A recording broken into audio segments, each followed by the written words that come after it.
Le microcrédit social, un choix efficace d'aide au développement. Notre association, Don Boule de Neige, intervient au Bénin, Togo, Burkina, à Madagascar, en Birmanie, au Nord-Vietnam. 6 pays ou régions dans les tout derniers du classement mondial de la richesse. Dans ces pays, seuls 20% de la population dispose d'un revenu régulier en étant fonctionnaire, salarié ou commerçant.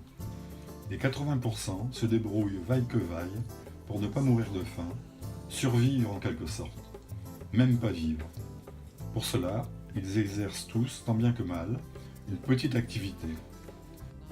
En ville, les plus pauvres sont regroupés dans des bidonvilles, dans des abris précaires, sans eau, sans sanitaire, sans électricité. Pour ces familles, RSA, CMU, allocation familiale, ça n'existe pas. On ne peut compter que sur soi. On vit au jour le jour de petites activités avec 3 sous en poche pour acheter demain, le riz pour les enfants. La situation des enfants est particulièrement alarmante. C'est bien que l'UNICEF placarde des affiches rappelant que les enfants ont des droits. Encore faut-il que les parents aient des revenus pour leur nourriture, leurs vêtements, pour les soins essentiels et pour l'école. La campagne à pauvreté est tout aussi importante. Et pourtant, c'est un compte de la terre est disponible. Certains grands groupes internationaux ne se gênent pas pour l'accaparer par milliers d'hectares. Les agriculteurs locaux, eux, cultivent difficilement 6 000 à 8 000 m², un grand jardin en quelque sorte. Mais pourquoi donc, me direz-vous, n'ont-ils pas des champs plus grands? Parce qu'ils travaillent la terre à la main, ne disposant pas d'attelage ou de motoculteurs, et parce qu'ils n'ont pas d'argent pour louer plus de champs. Comble de malheur, sur de si petites surfaces, les cultures et l'élevage, faute de moyens financiers, sont menés de façon extensive, ne nourrissant bien souvent que la famille. Le départ en bidonville, ou l'expatriation en Europe, sont alors inexorables. Recourir aux usuriers serait bien sûr suicidaire, et ne compter que sur les banques pour financer d'aussi petits prêts, qui plus est sans garantie, est illusoire. Alors, refusant l'assistanat charitable, sans lendemain, et le défaitisme ambiant, Don Boule de Neige intervient là-bas pour financer des activités génératrices de revenus.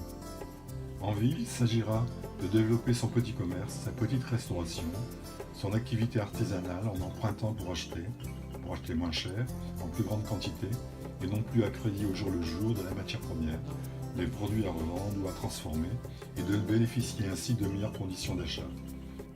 Le deuxième microcrédit permettra de diversifier son offre de marchandises ou d'acheter une première machine à coudre ou un poste à souder.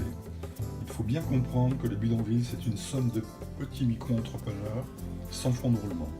Si en quelque sorte vous injectez du financement, vous ferez grandir tout le monde par effet d'entraînement, par ruissellement dirait-on aujourd'hui. À la campagne, disposer d'un crédit servira à louer plus de terre, à renouveler ses semences, à acheter des fertilisants, à stocker pour ne pas vendre en catastrophe à la récolte, à acheter poussins, canetons, lapins, porcelets pour diversifier son activité et limiter ses risques. Alors, faites un don déductible pour changer leur vie grâce au microcrédit. Don que vous pouvez faire par carte bleue ou par chèque en allant sur notre site donbouledeneige.org. Merci pour eux. Et cerise sur le gâteau, par effet boule de neige, votre don fera des petits.